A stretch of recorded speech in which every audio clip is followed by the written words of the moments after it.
Hey guys, it's me. I guess I just like randomly was thinking about this because a lot of people ask me this question, and the question is, how do you stay creative and like how do you keep your creative energy flowing and stuff? And I thought I'd just make like a little talking video, and I might like color and stuff a little bit while I do this. I'm actually working on some little pet shop inspired stuff.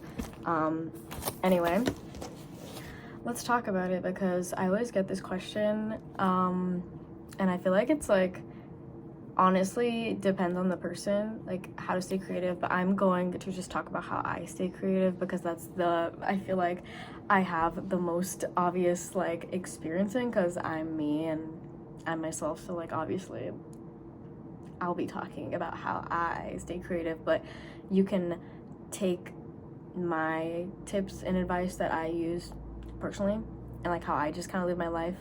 I didn't really write a script or like anything for this video. To be honest, I've never actually written a script for a video or anything, so this might sound jumbled and all over the place, but I'm just intuitively talking because I just feel like intuitively talking. Anyway, yeah, how to stay creative or like keep your creative energy flowing. Personally for me, I think I'm just like permanently immersed in my creativity because it's my whole life and I am an artist and that's what I do for a living, and I think that in that sense it's easier to stay creative because you're also just constantly in the headspace of like creating and thinking of new ways and new things to express yourself and express your art.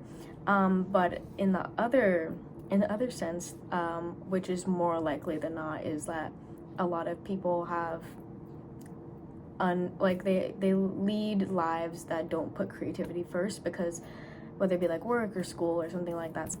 So I guess this advice could really work well for people like that too, because it's hard to find time to be creative. Low key though, what I notice, it's like sometimes what stops creativity is social media, and that's like a big thing for me too, because I'll end up just like, instead of working on my stuff, I'll go on my phone, and I think that is terrible for me and terrible for my mental health, and probably for a lot of people also, because then I start comparing, and that kills my creativity, is like comparison.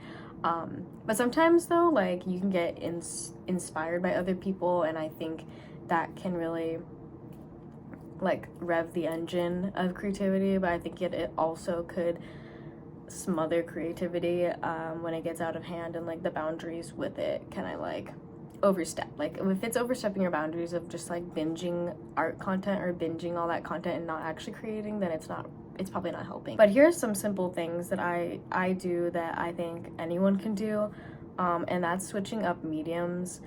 Switching up mediums helps a lot, and that's why I do a lot of like little projects with my art, like how I made my bookmarks, how I make stickers. Right now I'm working on pencil cases and tote bags and textiles, and working with my art designs and turning them into little like textile pieces and stuff.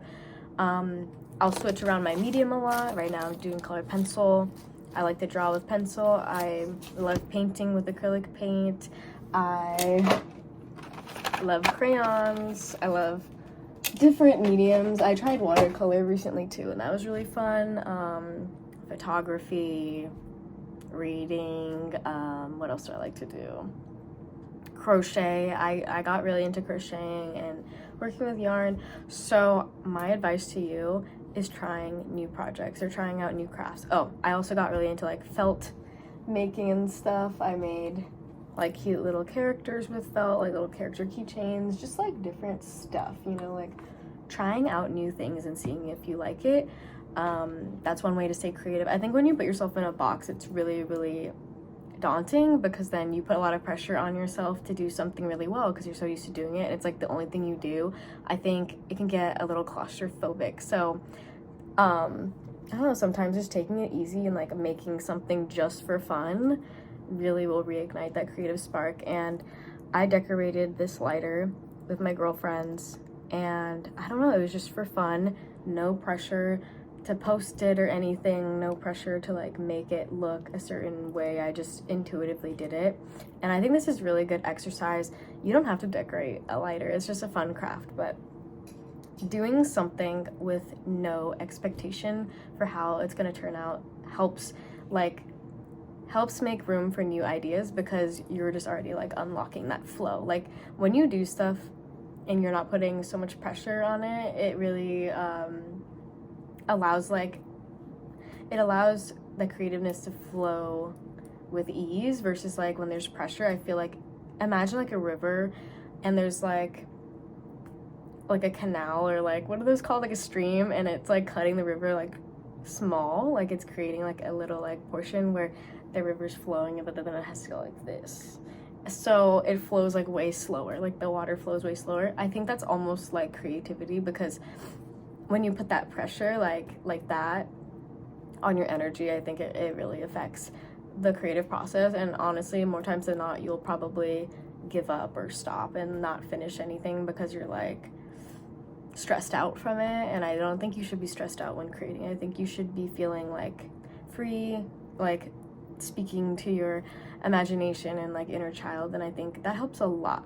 So my biggest thing and my biggest tip that I do is just no expectations, and also just like kind of forgetting about validation. Like when I make stuff, I'm never thinking like I'm gonna, like how it's gonna look on my Instagram or my post, but I can say that though because I already know my style, and everything I make all works together, so I'm not really worried about something like not matching my feed or whatever. Like I think that's honestly a worry that a lot of artists struggle with, because social media is a big part, and I'm going to talk about that more, because that is a huge part of a lot of people's art goals and career and stuff, and genuinely I don't think it needs to be, but we'll get into that in another video, because I can talk about that for like over an hour. Maybe I'll do like a little mini podcast talking about it, but this little mini podcast is about creativity, so that's what we're talking about.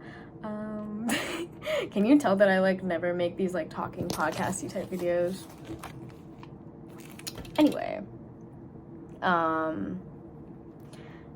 yeah, another way I stay creative is thinking about the things I consume and the people I follow, because you need to really like curate what you're consuming and visually intaking, and this could be with like anything. This is honestly though more geared towards Instagram, because like if your explore feed is just pictures of other people, you're not really setting yourself up to be inspired or like creatively motivated. You're kind of just like doom scrolling, I guess. But yeah, both of my explore page for my art account is just like other people's art and other artists like sharing and creating community and stuff. So I'm just always exposing myself to that, and I think it motivates me to be like make art and be creative, because I see other people doing it, and I have boundaries with it where I don't like make it I don't let it tear me down, where I'm kind of comparing myself. I kind of like get inspired by their passion and their creativity, and I think that's the most important thing, is just like not seeing other people as competition, but seeing other people as motivation, or like seeing other people as inspiration. I think is a healthier way to do it, because when you start thinking of other artists' work and comparing it, it's almost like in a lack mindset, because then it's almost like in this lack mindset you're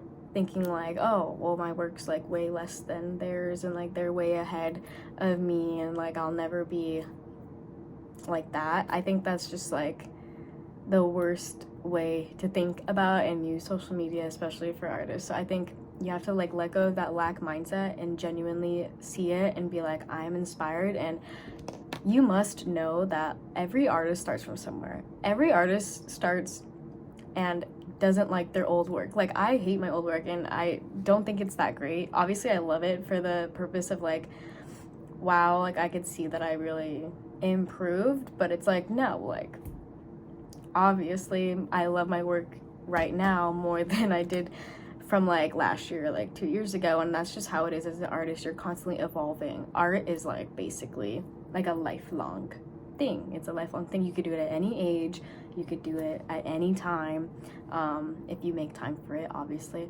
So I say let go of the lack mindset and have an abundance mindset. And having an abundance mindset and with creativity is so important because it's going to allow you to accept any outcome and accept any situation that regards your like creative bubble.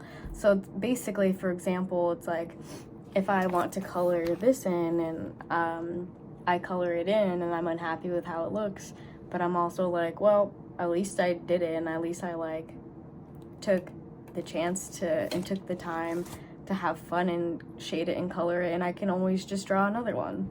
So it's better to have that mindset versus like, oh, I colored it in shitty, like I don't want to even draw for like the next month because I'm like, I can't do anything.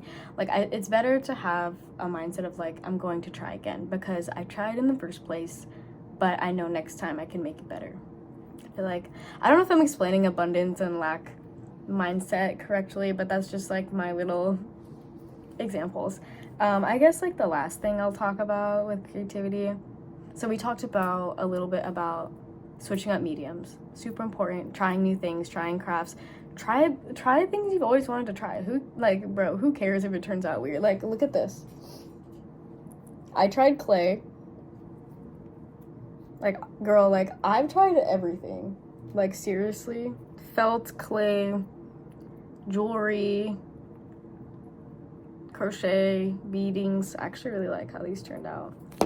Just have, like, fun with it. Like, it genuinely, when you feel like you're a kid and you're, like, a kid again and, like, trying new things, like, that's the best way to reignite your creativity because your brain, when it gets too used to like one thing, it starts to get a little bored. Sorry if my thoughts seem so jumbled and like all over the place. It's kind of like I'm just going off the top of my head. I'm trying to think of one last thing I could talk about because I wanted to do 3 things, obviously, but those are the first 2 things that come to the top of my head and like in my flow of this conversation. I guess also a good way to stay creative, obviously how I said curating like what you're visually seeing.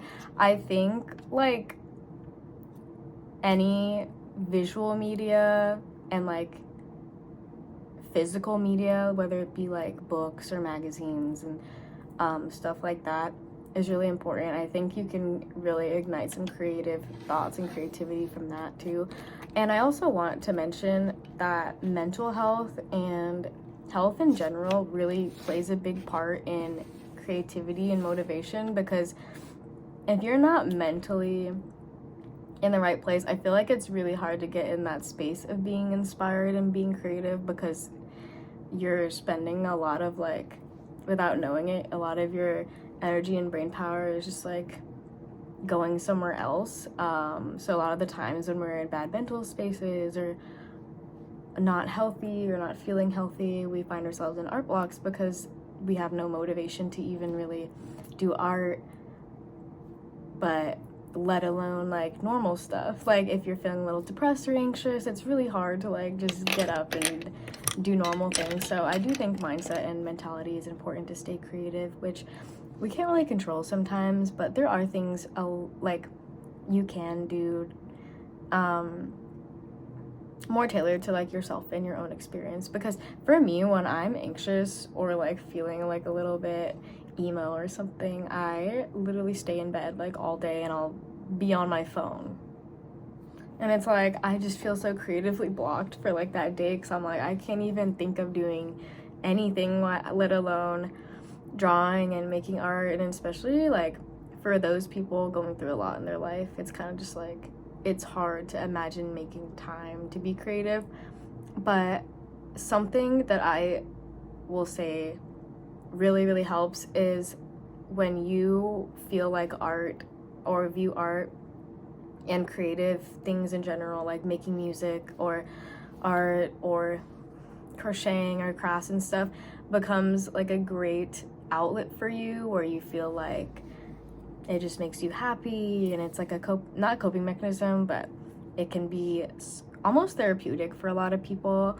I found that when I have those bad days, I try to just like get up and make something, whatever it is, something like anything. Sometimes I'll just crochet because I want to like do something with my hands, and then that kind of helps me get into the flow, and then I'm like, okay, maybe I'll sketch a little today because I'm already like, you know, I'm doing something while I watch something else or something like that. I don't know. That's just how I think about it. How I stay creative. I feel like it really just depends on you and your life. And I think if this is something that you want to work on and it's really important to you, then I think it's worth kind of evaluating and being like, okay, why do I feel like I'm in art blocks all the time? Is it I don't mentally feel like I'm in that space? Or like, do I view art in a negative? Do I view art as like something that's putting pressure on me or like expectation on me? Once you relieve and just like remove the idea of pressure and expectation, trust me, like you'll be way more creative and you'll be way more in touch with your imagination and intuitively creating. I think the biggest key to my art is intuition, because I just intuitively create. When I want to make something, I just do it, and I'm just like, well, I'm not gonna think that much about it. I just want to make it. I just want to draw it. I just want to do this, blah blah blah, and I see how it turns out. Like, I made this and I did not like how it turned out, but she's cute and weird and floppy, and like I was like, well, I did something, and then I ended up drawing and stuff, new ideas, and that flowed into something else. So it's kind of just like you gotta start somewhere, and you can't have expectations when it comes to art because it's never gonna end up turning out exactly the way you want to. I think there's roadblocks and stuff. I mean, if you do plan out really well and execute, it will turn out how you want to. But the way I do my art and the kind of artist I am like very intuitively creative, and I just do things when I want to, and I try to listen to my creative voice. Listening to my creative voice is like the biggest thing, because if I'm doing something and I just like in my head I want to do something else so bad, like if, for example, if I'm painting but I'm like constantly thinking about if I'm painting but then I'm constantly thinking about, you know, making a felt keychain, I'm just gonna be like, okay, well, I'm gonna stop painting for now and I'm just gonna go make some felt crafts. Like, just listen to what you want to do. When you force yourself to do something, it just sucks. You know, you have to like be in the mood for some stuff, and I don't know, sometimes you need other outlets to unlock it. But yeah, for me lately I've just been doing a lot of my colored pencil stuff. Oh, a lot of colored pencil stuff lately, yes. And that's what I've been inspired by, is just like, I just love working with colored pencils, so that's what I've been doing these days, just obsessed with it.